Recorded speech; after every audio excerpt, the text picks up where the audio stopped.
Hey everyone, I have a very exciting show for you today. As you know, Monday through Thursday, we do our expert interview series, leaving Friday, Saturday, and Sunday for me to interview guests with interesting stories. And today we have an interesting story from Chad Bartlett. He's actually coming to us from Medellin, Colombia. So let's welcome Chad to the show. How you doing, Chad? I'm doing well, Michael. How's it going, man? Thanks for having me on. Oh, excellent, man. I love all the great stories. As the channel grows, I'm getting to meet more and more people that have awesome stories. So, Chad, why don't you introduce yourself to the audience, who you are, and of course, answer the question, why Medellin, Colombia? Isn't that like the drug capital of the world or something? That's what everybody thinks. A lot of people are watching those Netflix specials, what is it, Narcos? Narco, yeah. Yeah, I've never seen an episode, but when I got into real estate, it was to spend more time with my family, and it took me a long time to get to the point where we are now. But back in 2008, I was able to kind of look back at my business and say, you know what, I'd like to travel the world Mhm. and be able to share the world with my kids and give them a little bit of culture. So Mm. it's funny. We spent some time in Central America, and then it made sense to go to South America from there. And Colombia was our first stop in South America, and we just kind of fell in love with Medellin. Some of my friends that live here say, don't tell too many people about Medellin because we don't want too many more people to know about it. But there's definitely a misconception about what it is and what's to do here. But Yeah. I've got 4 kids, and it's always safe, and they're going to school here, and they're learning Spanish, and it's Yeah. just a nice place to be. Yeah. Well, I joke about Medellin because of the Netflix and Narco and all that. I've actually been to Medellin. A buddy of mine owns 4 or 5 of the condos there. I thought he was getting taken advantage of. So I said, dude, I'm coming with you. I don't want you to be taken advantage of. And we spent about a week in Medellin. It was awesome and fully supported him making that investment. You do have to buy cash because, they don't have, 30-year mortgages or something like that. But he was in a position where it made sense for him and his family. So I'm a fan of Medellin. You're right. You got to keep that quiet, man. I think we're blowing that up right now. A Uh-oh. lot of people are going to go check it out because it was great. The food was great. People were great. Never felt sketchy. Certainly the reputation of the 80s kind of drug lord kind of stuff still holds true. And you got to remember that was 40 years ago, right? So That's uh, right. Yeah. pretty You got a crazy. lot of the older generation that has some pretty crazy stories. And Oh, sure. I think with those memories in mind is what keeps it so secure and Yeah. what it is now, because they want to make sure they never get back to that. Yeah, they don't want Yeah. any piece of that, man. That was ugly times. So let's talk about this freedom thing, right? So you are living a life, near as I can tell, that so many people want, right? You have 4 kids. Let's make sure we give the range, so we appreciate the range. Yeah. But I'm, you've chosen to leave the U.S. Um, you know, add culture, add experience to the children, but you're still running a business that's wholesaling in Ohio. So let's talk about all of that. That's craziness. yeah, absolutely. I'm in 2 markets. I grew up in Cleveland, Ohio, and so Hmm. that's a market for me. And then I also spent some time in Kansas City in my adult life. So both of those are my markets. Hmm. But yeah, I did the traditional route like a lot of people. I went to college and tried to put my head down and get good grades. Yeah. And when I got out of college with a bachelor's degree in anthropology, it turns out there wasn't really a lot of places for me to go except for back into the classroom for more school to get a master's and a PhD. Yeah. So, Been there. so yeah. So for me, I chose anthropology because I thought it would give me the opportunity to see the world, but that wasn't the right vehicle, Michael. Mm, So, I over time was able to be introduced to real estate and, quit my mechanics job. I was working as a mechanic and I got free from that job. But what happened was I just had replaced my hours of my life from mechanics to my real estate business. mhm, And I wasn't happy. A lot of times as business owners, we work more for ourselves than we work for other people. And I mhm, just realized that as entrepreneurs, we're creators. We get the opportunity to create the business that we want to create, however we want to create it. And I think for some of us, we create something that we wake up, 3 years, 5 years, 10 years down the road, and we realized that's not really what they wanted. mhm, The money is nice, but the hours spent that you have to sacrifice can be kind of drowning. mhm, So for me, I just came to a point where realized that I had an opportunity to design my business how I wanted to design it. And I started just implementing pieces to slowly take work off of my plate. When, you know, it started with calls. I really hated making phone calls and being on the phone because it took time away from my family. You know, I wanted to give my kids and my family my attention, but as soon as my phone made a vibration or a sound, 100% of my attention went to that little device. And so I just wanted to make a change. Yeah, so real quick, what is the age of the children? My oldest is 10, my youngest is 3. So we got 3, 6, 8, 10. 3 girls, 1 boy. My boy's my youngest. Wow. So, wow, your house is loud. Yeah, man. You know, it's a funny story because when we started traveling full time, my wife, she went to school and also was a elementary school teacher. That's what she got a degree in, and that's what she did for a couple of years. And so she was like, you know, we have the resources. Let's just homeschool when we travel full time. And, you know, there's this term out in the community called world schooling. The idea that, you know, you're giving your kids culture and education based on the different areas in the world that you're in. But what we found a couple months into our travels was, you're exactly right, 4 kids, 24/7. Yeah, it's crazy. So we said, you know what, maybe there's some opportunities to check out some schools here. So yeah, that's hilarious. All right, so this is an awesome story. So I think there's a lot of things. I'm so glad we got connected. Right. There's lots of reasons for people to get interested in real estate investing, right? Because it offers you the opportunity to kind of carve out your niche. And there are lots and lots and lots and lots of niches that you can replace your income. You can replace, or you could just trade time for time, right? It was your time as a mechanic becomes your time as a wholesaler, right? But when I ask people why, right? Why are you doing this?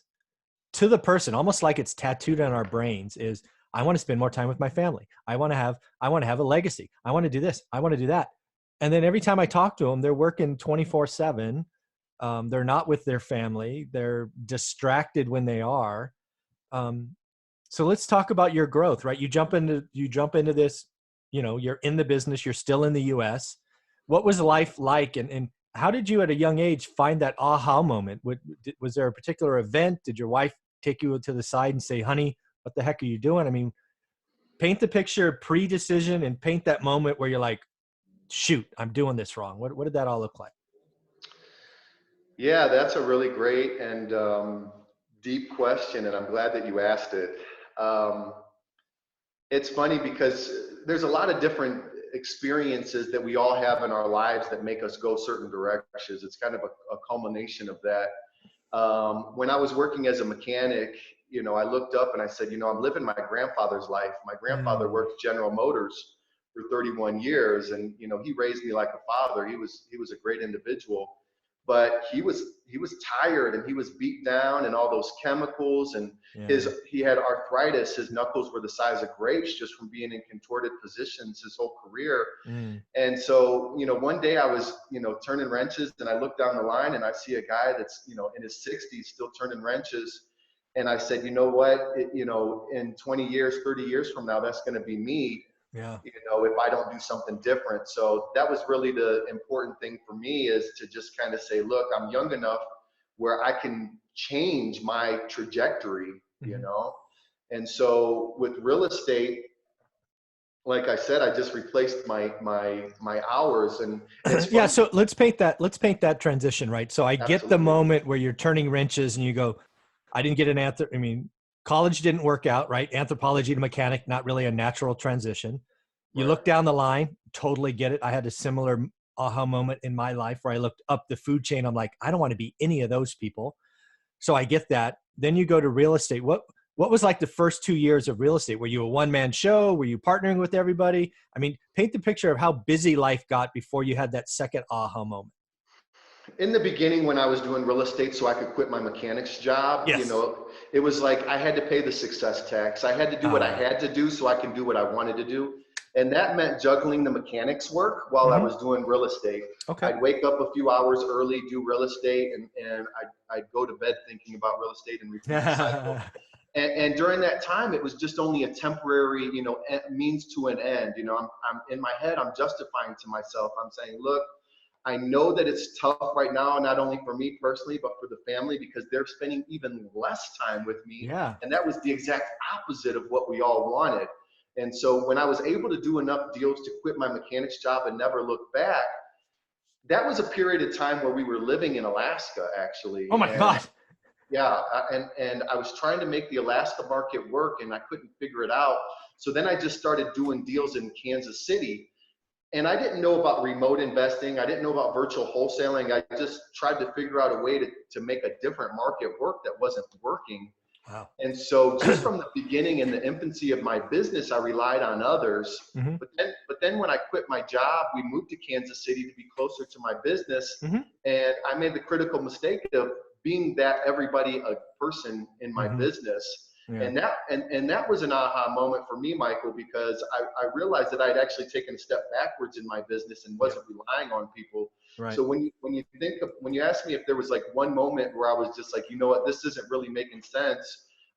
It was just kind of several heartbreak moments where I could just tell that I wasn't connected. Right.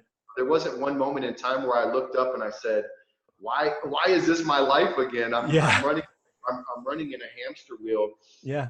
Other than, you know, we were at a situation where I had feast or famine mentality because I was doing everything and I was the only person working in my business. And so I wasn't giving it the attention that it needed. Yeah. I think this is important for people to hear because it never really is one moment, right? It's a series of moments, series of choices that we all make. And again, it's about, you know, you don't get to financial freedom or you don't get to this flexibility without lots of little tough decisions. And I want to go back to that. So where were you a mechanic? Were you a mechanic in Alaska or were you a mechanic first and then went to Alaska? The timeline's not clear to me. Absolutely. So I actually joined the military to see the world. All right. They So you sent me graduate college, you go in the military. Nope. Oh. I'm starting way back. I'm adding layers. So Okay, go for it. I joined the Army to see the world. I learned to be a mechanic there, but I didn't get to see the world. They sent me to Kansas. Okay. Got it. So from there, that's when I started to learn mechanics, and I got out of the Army and I went to community college, and I'm working as a mechanic to support myself through college. Okay. Then I got an offer to attend the University of Alaska, Anchorage, and so we sold everything that we had. We packed up a 5x8 U-Haul, and we drove up to Anchorage. And I'm going to college as a mechanic. Okay. All right. So that's and it's a we at this point, right? You and your wife probably at this point. One or two of your kids are probably born in Alaska. That's right. Our oldest two were born in Alaska. That's there you go. All right. So you're a mechanic now. You're in Alaska. You're making a go of it. You start wholesaling or remote investing in Kansas City. You make a decision to go full time because you've replaced your income. You then move the family back to Kansas because it makes sense, right? Be close to your business. Do this, do that. Then you take a step back because you're not. You're kind of you are your business at this point. There's no kind of layers or network around you, boots on the ground, whatever you want to call it. You do that for a while because that's what entrepreneurs do, right? You just hustle, you grind, right? All that nonsense you see on social media, and you're kind of at best running in place, if not going backwards, right? Because you know, time is still you still have the same 24 hours in a day that everybody else has. And okay, now I'm up to date. Now you're like, you know, you're a year in, you're in Kansas City, you've taken a step back or whatnot. So where are we? What year is that, right? What year is, you know, you're in Kansas City, you're a year in, you're asking yourself these hard questions just for a timeline. Yeah, that's like 2013, 2014. Okay. Awesome. All right. So 2013, 2014, the market's still decent, right? Kansas City is a spot to be in that market, right? That's right. Where do you go from there? Because this is what people need to hear. This is awesome. Well, I had to make a decision that what I was doing wasn't working. It was a tough conversation that I had to have with myself. And I said, if I have the opportunity for a do-over, which everybody has the opportunity for a do-over, I don't care how long you've been doing it, you get to decide the direction, no matter how far along you've gotten. For me, it was if I built an ideal business, what is it that I want to get rid of? I wanted to shed some of the layers, Michael. So Mm. I said like, what do I hate? Or what do I just like not enjoy doing? Yep. And what are the biggest time sucks? What are the things that I just don't like doing that just eat up all of my time? Because just like you said, you know, you're working and you're building these hours and you can't really grow because you just have the same 24 hours, you know? Hmm. So that's when I made the decision that I need to get rid of something, you Okay. know, and it was a really fearful moment. I was afraid because just like you said, we're the entrepreneurs. Yeah. You know, we feel like we have to do everything ourselves. Nobody can run the business or be a part of my business or care about my business like I do or do the same type of job that I do. Hmm. And that is a myth, just like the hustle and grind myth. Yeah, exactly. Exactly. All right. So was the first layer, just going back to the previous conversation, the first thing you outsourced or whatever, the first layer you removed, was that the cold calling? That's right. It was just making and receiving Oh, calls. making and receiving. Okay. That's right. Not even cold calls. At that point in my career, I didn't even know cold calling existed. You know, Ah, okay. that was back in the bandit sign Yeah. days and you know, heavy with the mailers and all that. But you know, Okay. I was getting flooded with calls, and Yeah. you know, I was the everything guy that was answering them all hours of the day. You know, so All that was right. a big thing for me. So let's paint that choice. Cause again, right, I can see you as an entrepreneur, anybody else out there going, oh my God, you pay so much money to make your phone ring and you're going to outsource that. Right. A lot of entrepreneurs are going out there, this guy's crazy, right? That's money on the line. But you know, frankly, it is the right decision. People are looking at it incorrectly, but that's tough, right? So how'd you do it? Did it work out? You fire, train people? I mean, that's, you know, again, paying to get the phone ring and then letting somebody else answer it. That's tough.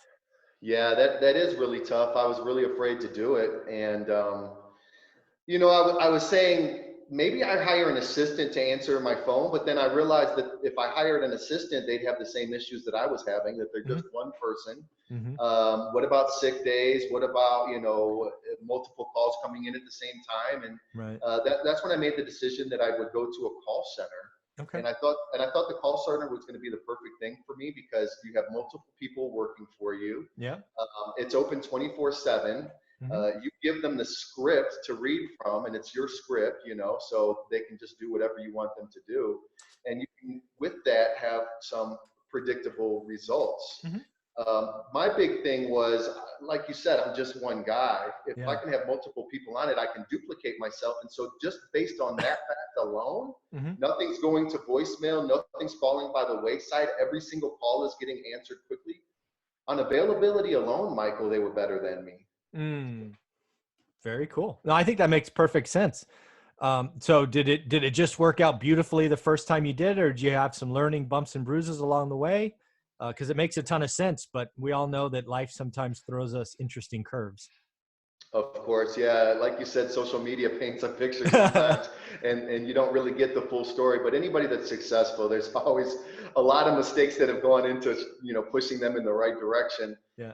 With the call center, of course, you know, it was trials and tribulations, but I love that there's safeguards and mechanisms that are set up that allow you to check in. You Hmm. know, I think a lot of us, we're worried that we don't realize that we hire somebody. We don't know if we hire somebody and we can't see the results until a month later when it's crash and burn and it's too late to fix it. Yeah. You know, the first step in my outsourcing business was the call centers, and I was able to not only give them the script, but then the other thing that I wanted to do was I wanted to do what's called ghost calls. Mm. I wanted to call in and pretend to be a seller Hmm. and give the call center curveballs.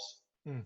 I also requested from them to get recordings of the calls as well so that I can see how they're performing when I'm not on the line as well. Hmm. And the thing about it is the call centers want your business. They want to do a good job for you. So they want you to let them know how they can do better. Hmm. And so, yeah, it wasn't necessarily a smooth transition in the beginning, but it was an opportunity for me to grow as a leader. Right. And it was an opportunity for the call center to understand exactly what my goals were. Hmm. It's not just, you know, let me get this information. They've got to be able to read between the lines as well. Sure. And so I was able to share conversations with them over time to get them where they are now. That's awesome. So I know a lot of people watching this are probably going to ask themselves this question, so I'll ask it. Uh, what does it cost to outsource call center? Do they charge by the calls? Do they charge a flat fee? I have no idea how call centers are priced. Do you want to give us a feel? Yeah, absolutely. I think the really cool thing about the call center and a lot of the jobs that we can outsource in real estate is they get paid based on your productivity. Ah, So okay. so with the example of the call center, you don't have to have a hefty retainer fee just to keep them excited to do your business. You can buy Okay. it in blocks. Maybe you buy 100 minutes for the month or 500 minutes Ah, that's for awesome. the month, or whatever that case may be, and they have different ranges in between. I think it might be $100 a month for 100 minutes, and then Hmm. it's $1 or $1.20 per minute, and Okay. so you're only getting charged for time spent on the phone. That's awesome. It's not nearly as expensive as a lot of people might think it is. I was thinking that I was going to be spending thousands of dollars a Yeah. month, and even in my heyday, I don't think I ever cracked $1,000. I've been kind of hanging out at $300 a month for somebody There you to go. answer my phone 24/7. It That makes is sense. awesome. That is less than some people are spending on virtual assistants. So That's right. that is okay. All right. Well, this is fun. Okay. So you take the first thing you hate, you outsource it. It doubles or triples your capacity. You are suddenly buying more time. You're not chasing your phone every time it vibrates. Probably feels like a huge weight is off your back. Where do you go next? Yeah, What's the next layer? it was a strange feeling to get used to, but I got used to it I'm pretty sure. quick. So the next thing for me was to look at my business and say, what else is consuming my time that I consider a low level, low priority task? Hmm. And that was just the day to day data entry, follow up, lead generation, seller lead maintenance. So what I wanted to do is I wanted to hire somebody for the administrative tasks, and Okay. that was a virtual assistant. That was my Define next just task. define so everybody knows what would be an administrative task in a wholesaling business. When the call center gathers the lead for me, they put all the details into my lead system, which is my CRM. It's just a Yep. website that holds all of my leads and keeps everything organized for me. Okay. What happens is my virtual assistant will go into that database and make sure that the call center got all of the questions answered. Okay. If the questions weren't answered, we need to follow back up and make sure that we get all the complete details. So Okay. I have enough information to make a decision on which direction I want to go with the seller lead. Okay. In addition to pulling comparables and just giving me a gift wrapped seller lead, that's Okay. kind of some of the day-to-day administrative stuff for me. Okay. All right. Very cool. This is fun. All right. So now you're removing some of the grunt work, which I would call it, right? The valuable stuff, but not high value, That's right? right. Checks and balances, all that. All right. This is getting fun. Where does this go next?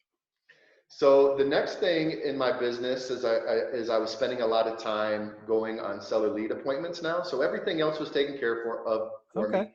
I have the leads gift wrap for me, and now I'm just checking in with them to see if I want to schedule an appointment to go take a look at the property, Okay. or we'll just make an offer without seeing it, or Hmm. it's just a complete waste of everybody's time, and the Hmm. VA will call them and say we're not interested in the lead. Okay. So that's where I was in the business. I was just driving across town to all these suburbs and Come going on, on man. seller You're appointments. getting coffees and meeting with sellers. What's up with that? I mean, come on. It's fun for a little bit until Yeah, it's it's true. not. Until you have 3, 4, 5 or more in a day, and you're sitting at somebody's front porch waiting for somebody to answer the phone, and you find out you've been stood up, Yeah. or until you get out of the house and you're covered in fleas. All Been these there. other things, that kind of go into it. And Yeah. so I realized if I can get rid of this, I'd be saving a lot of time too, because windshield time is not fun. Yeah. It's not just the 20 minutes that you spend with the sellers, it's the hour round trip that it took you to get Yeah. there. And, Yeah. and that really adds up too. So that was the next thing that I outsourced in my business. I hired a property photographer and an inspector to go over there and Okay. take pictures so that we had enough information to make a decision on it. So at that point, so I get where we are, right? You basically get a answering service to field the top of funnel. You get a virtual assistant to kind of fill in the gaps lower in the funnel. You make now a decision whether to go on the appointment. You say hired. I'm guessing it's a 1099, not an employee, or maybe it is an employee. I don't know. No, I really am a fan of 1099. Yeah, me Yeah, too.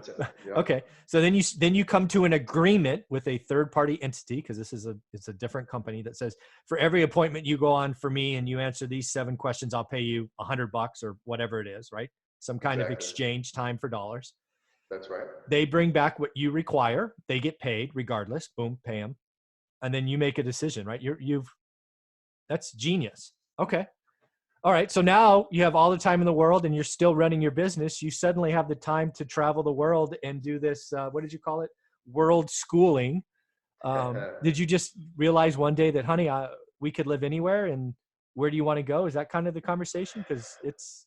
And then how long did it take? This must've taken 18 months or 2 years to kind Yeah. of do this.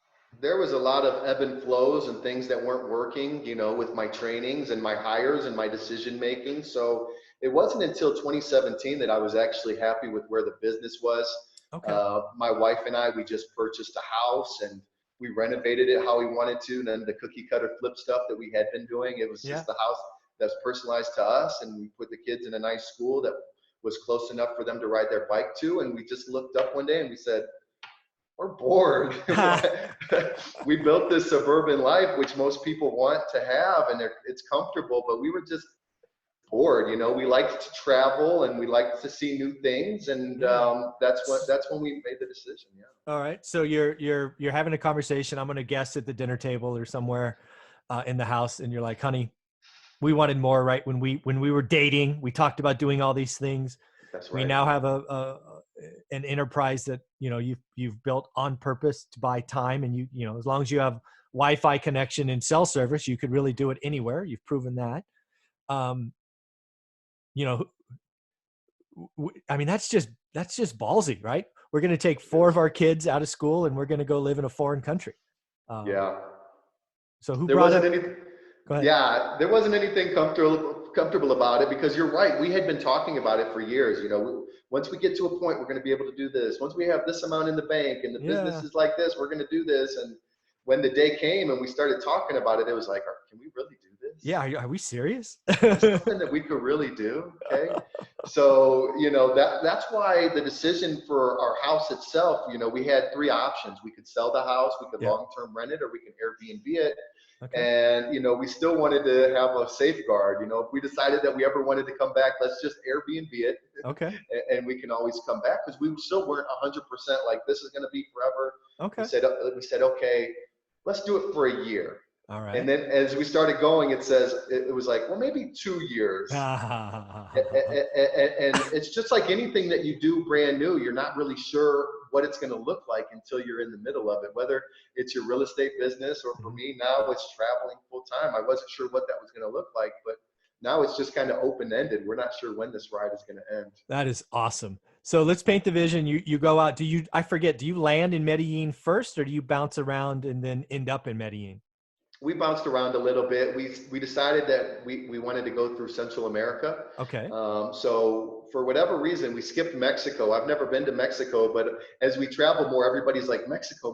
So we'll have to take a step back and go visit some cool places in Mexico. But we stopped in Guatemala first. We stayed in this really beautiful place called Lake Atitlan, which is about 4 hours outside of Guatemala City, and we stayed there for about a month. And then we went to Panama City, and we stayed there for a while. And geographically, our next jump was Colombia. And, and it was 50-50 if we go to Bogota, which is the capital, or go to Medellin. Oh yeah. And as luck had it, we just chose Medellin. Yeah. We didn't know anything about anything. And you made the right call. I've been to both. That's right. Yeah. So Guatemala, that 30 days kind of, again, I'm going to call it a vacation, right? That's not really living, right? How long were you in Panama City? The same. We made it a choice that we wanted to spend at least a month in each country. When we were doing vacation life, it's 1 week, 2 weeks. And by the time you get back, you're just tired. Yeah. And since we knew this was how we were going to be living, we wanted to make sure we at least spent a month, but we wanted to keep it open-ended, that we could extend it if we really liked it. All right. And you're doing this with 4 kids at this point, or 3? That's right. We have 4 kids at that time. Wow. Okay. So then you Guatemala, Panama City, Medellin. You've been in Medellin, did I hear earlier, 18 months now? Yeah, that's roughly? Right. Yep. Yeah, roughly a year and a half plus. Yeah. And no plans? You're going to stay there another 18 months, or are you going to just keep going south and like Brazil's next or something? It's funny, man, because I get the travel itch. It's hard for me to stay in one place. And so, we started talking really seriously about traveling some more. Okay. And we just had a great trip. We spent 3 weeks traveling through Patagonia and doing some hiking and Oh, wow. seeing some really good, cool things in Chile and Argentina and Uruguay. And now that we're back, I think that itch has been scratched for now. The Okay. school is great, the climate's great. So for the Yeah. time being, this will be home base, but Got we it. still have plans to travel from here. Well, I wanted to make sure I talked about this because this is all leading up to the kids, in my opinion. What kind of experiences have you been able to give your 3 to 10-year-old, just so you can paint a vision for others? It's not going to be bragging, but it's just going to be facts. These kids have experienced things that, frankly, adults haven't experienced because you've built this intentionally. So why don't you talk about some of the things they've seen or been a part of? It's pretty wild, and I think right now I think it's easy for that age group to take it for granted. But I hope down the road they can look back at this experience and just be filled with so much gratitude. First and foremost, they're going to have friends around the globe that they can Mm, talk to for the rest of their life. mhm. They've got friends that they made in Panama, they got friends in Guatemala, and of course they're making lifelong friends here in Medellin. In addition to that, the school is teaching them about history outside of the United States. Of course, Ah, you yeah. know, they're getting history lessons about the United States, of course, from us, but also from the school, they're getting outside of that as well. It's funny to see the history books written from the other perspective, Yeah, that's got to you be know. got to be interesting. It's interesting when the winner writes history. Yeah. Exactly. And in addition to that, they're picking up language. Yeah. All four of my kids are bilingual now, just because it's their school is bilingual, and so they're getting it from their friends and they're getting it from the Mm. lessons, and they're young enough where their brains are just absorbing it. Chad, are And you bilingual? I am survival. Maybe I'm a step above survival. Okay.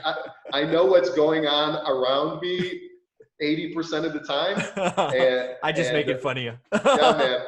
I'm trying, and it's important because it's always been a goal of mine to learn another language. But Yeah. Yeah, I'm sorry. sometimes I struggle at English, man. So I don't know.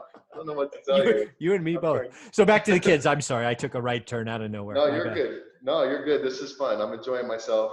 So what better way to truly understand a culture is through their language. And Mm, so that's just that's been awesome.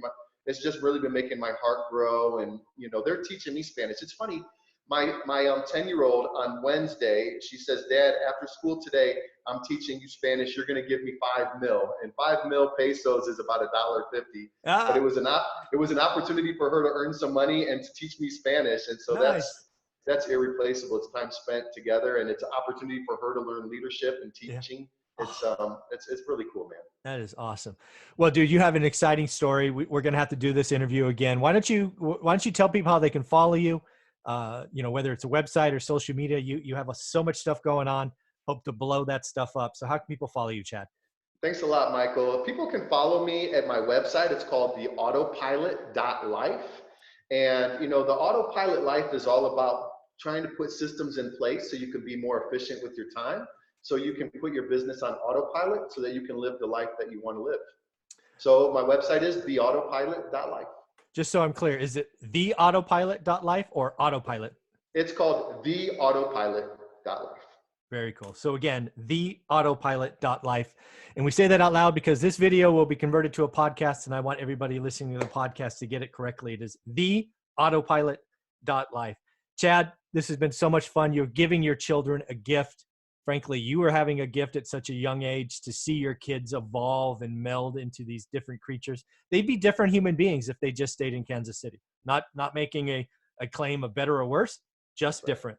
That's right. And, I think people need to listen to this and really check out theautopilot.life because you've done it. You shedded layers you didn't want, and you are still running an impressive business. So Chad, thank you very much for your time, man. Thanks, Michael. You got it.